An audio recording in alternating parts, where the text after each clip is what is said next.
I went through all 32 NFL teams to figure out exactly how they affect your fantasy football team. Today's lesson, the Baltimore Ravens. So take a seat, class is in session. First, we need to identify how this team has changed from last season. There was a big coaching change in the offensive coordinator role, and that is Todd Monken, and somebody that a lot of fantasy creators are extremely optimistic about. And I don't know if I can ride that same wave. I'm gonna be honest with you right up front, I just don't know if I can. The only things that they really did impactful relative to his knowledge base was that of signing Nelson Aguilar and Odell Beckham.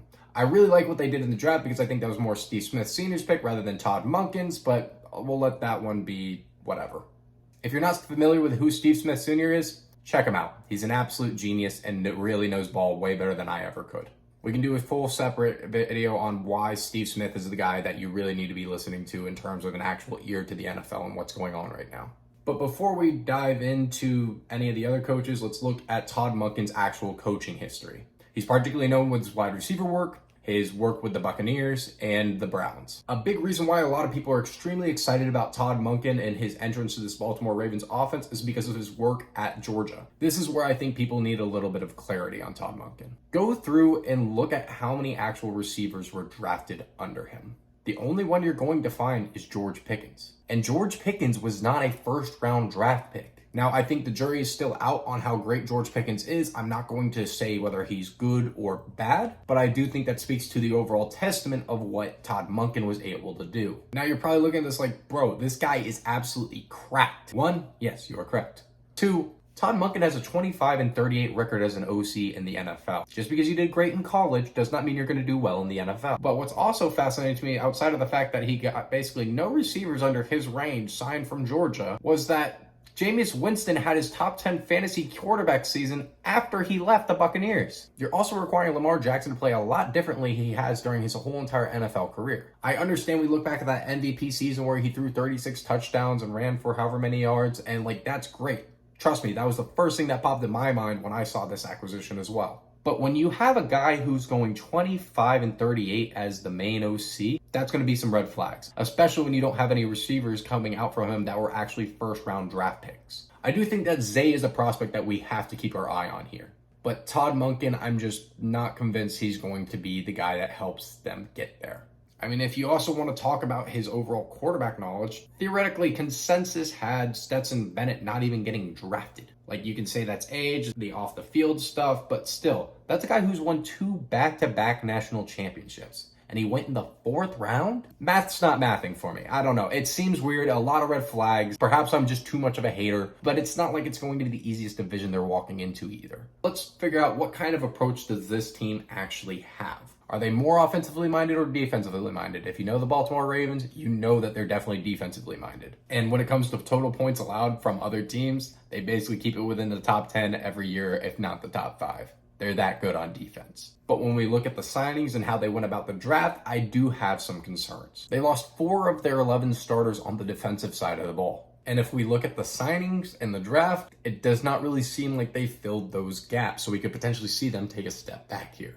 I still think it's going to be elite because Jim Harbaugh has proved time and time again that he's a defensive mastermind and really knows what he's doing. And there's still a lot of great pieces there. But first, we need to check with the guys upstairs to see how the Baltimore Ravens are likely going to finish this season so we can give our knowledge a little bit more structure. The Ravens have a bit more of a difficult schedule coming in at number 21, but are projected to get about 9 to 10 wins here, leaning more towards the upside in that realm, and it's pretty easy to see why. Strong defense, theoretically a better offense, and you combine those two factors, they should be really good. But their division is also really tough. I know consensus has them landing in their division in the 1-2 range, but I honestly see the Baltimore Ravens really finishing in the 3-4 range. I'm going to be a little bit more optimistic and say they finish 3rd in their division, but I would not be surprised if they finish 4th in the AFC North. But what's interesting here is they're a little bit more pessimistic on the Ravens' overall ability to actually make the playoffs. Not too much, but enough for me to kind of sit there and go, that's interesting. And also seeing that consensus is kind of sitting there going, the Ravens are going to be great. Definitely true. It could most certainly happen, but I've just got a few questions here. You know what I mean? I believe that your offensive coordinator is really going to be the guy that really proves whether or not you win games. And when you put as much pressure as he's looking like he wants to put onto Lamar Jackson, I don't know, man.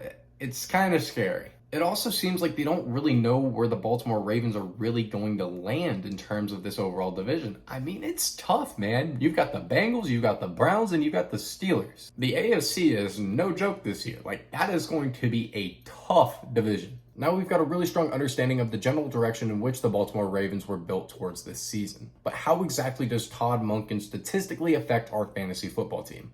This is not the first time that he's had a rush-heavy quarterback under his offense, right?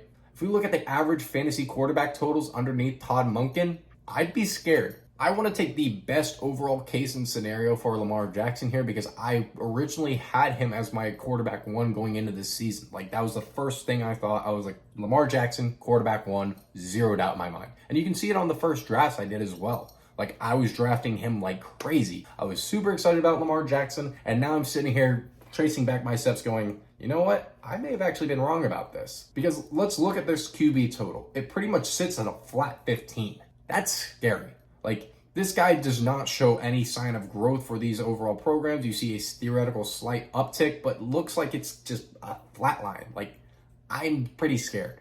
And Lamar Jackson isn't somebody that's theoretically improved year over year over year. Ever since he had that MVP season, he's gone on a downtrend. And you can blame that on whatever various factor you want, but at the end of the day, it has been a downtrend. You can also sit here and be like, well, those first couple games he had last season, he was phenomenal. Trust me, I see it on the chart right here, man. I see it. Massive spikes. But it's not something I'm going to be getting behind this season because I don't want to pay that theoretical super high price for somebody that could generally average about 18 to 19 fantasy points per game, which would be the lowest Lamar Jackson has ever had in his career. And when Lamar Jackson faced more difficult fantasy opponents last year, that was honestly around where his average was. You're probably going to sit here and be like, well, he actually just got a massive contract. Yeah, I know he got a massive contract. And I've also seen what that massive contract has done to a lot of teams last year. You can't predict the future, but look back at those teams last year and the massive deals that they signed with those quarterbacks. And how many actually panned out that first year after they got that contract. This is a super limited sample size, I know, but we can also kind of look at that and be like, the risk reward here seems a lot. And if you think of it from an equity standpoint, that means they have to pull from other places as well. So I initially had Lamar Jackson as my QB1 and as the biggest buy I could possibly come up with. But at the QB4 right now, I think he's way overpriced. I think there's a better chance that Lamar Jackson ends up falling out of the top 10 of fantasy quarterbacks than there is of him finishing fantasy quarterback one.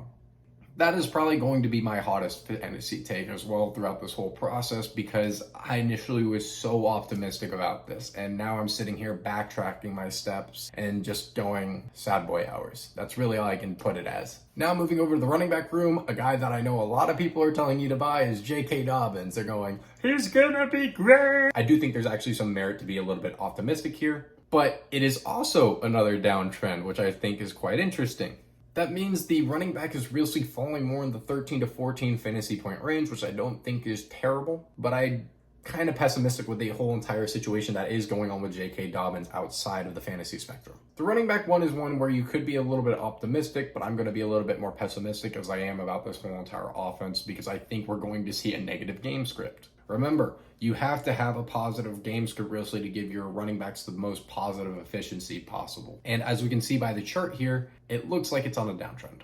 Remember, some of these positions were also where he was not in a lead role, but Todd Monken was a guy who basically spent a lot of his career in that lead role. When you have J.K. Dobbins averaging around 9.5 fantasy points last year, and realistically, this trend's probably more around the 13 to 14 areas, like the highest of highs, I think a 12 to 13 fantasy point average is a very safe estimate, in which we can say that he is overpriced at his current value more than likely. Moving on to the RB2, we see a pretty much flat trend overall. That doesn't seem to really differ too much, and I think the 8 to 9 fantasy point range is a more realistic average for the running back 2 here, because we also just can't really tell what's going on, but I'd imagine it's probably going to dip down a little bit slightly, especially since we're more than likely going to have a negative game script. Who knows, maybe by the second half of the season, I'll either be proved wrong and Todd Monken is somehow a genius, or I'm proved right and people are going, oh my God, Todd Monken isn't as great as we think he is. Moving towards the wide receiver one, we definitely should have a bit more optimism towards this. It's just who exactly is going to be the true wide receiver one in this offense. Lamar Jackson's pretty much made it pretty known that he wants Rashad Bateman to realistically be that guy. But I wouldn't be surprised if we see Zay Flowers end up being the true wide receiver 1 by the time training camp's over or midway through the season. He's just that good, and I'm far more confident in his overall health and ability than either Rashad Bateman or Odell Beckham. In which case, I think a nice kind of average that we can look for here going off of the trends realistically is that 13 to 14 fantasy point range. I'm going to tell you to lean more towards Zay Flowers here over Rashad Bateman because the cortisol shot that Rashad Bateman received ahead of training camp, which is going to keep him out the entire summer, is going to realistically lean Zay Flowers more creating that overall chemistry with someone like Lamar Jackson, or at least I hope. Especially since he has the first round draft capital on top of that as well. Moving on to the wide receiver 2, someone I am not optimistic on at all this fantasy football season, and that is OBJ. And the average really dictates more towards a 10 to 11 fantasy point average, which based on his current price, I think is kind of fair, but is not someone I'm going to be buying a lot of equity in. And is currently going as the wide receiver 53 in a lot of fantasy drafts. Going over to either Zay Flowers or Rashad Bateman at the wide receiver 3, you can really do a flip-flop on who you think it is going to be. That's someone that's really going to be averaging in that 8 to 9 fantasy point range as well, because I think we're just going to see that more as a shift than anything. As I've stated before with our reasoning between Rashad Bateman and Zay Flowers, I think we're going to see those two kind of flip-flop. But that's just my thought process, and we'll really see how that develops through training camp. Now, the guy that's also being overpriced at the tight end position, I'm going to get so much hate for all this, aren't I? You have Mark Andrews, who theoretically should be averaging so much higher than what people are expecting, but he's currently going as the tight end 2 in most fantasy drafts, and I can understand why. Like, the theoretical hype is there, the progression, yada, yada, yada. Who knows? Maybe he'll be like the true wide receiver 1 in this offense, and he's actually averaging like 15 to 16 fantasy points, in which case he is going to win you your league. But I'm not going towards that. I think that we're going to see just kind of this average come out, in which case it'll probably bounce between the 12 to 13 fantasy point range, in which I believe he is overpriced at the tight end 2 position. But hey, that's just me.